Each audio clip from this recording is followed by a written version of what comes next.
Hindi namin nakuha yung sa'yo eh. Mas magaling ito. Hindi ako nagbibinta na. Ngayon lang nagbibinta ako. Ngayon marami. Ilupos yung lahat yung nakapasok. Opo. Masaya ka kayo. Oo nga. Sabi ko sa kanila, Edith, pwede na mga bibili kahit na hindi yung sa competition. Gusto ko namin mag-ano sa inyo kung ano yung kailangan niyo para patuloy yung magandang quality. Pabalik mo kami pupunta ko kami sa farm. Salamat naman. Natuwa ako kasi nakabili na uli kami ng Ilocos. Dahil nawala, hindi kami nakabili ng Ilocos for so ilang years din.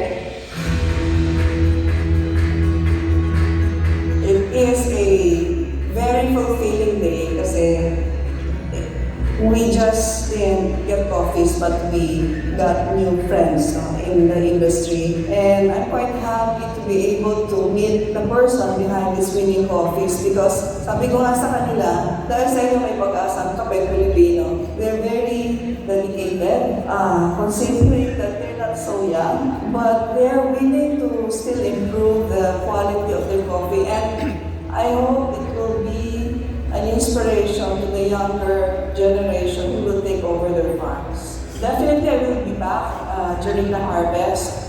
And actually, I want to see the farms. I want to understand more why Ilocos coffee is really good. And at the same time, observe how they do the post-harvest processing. And maybe learn from what they do. See you soon. I'll be back for sure.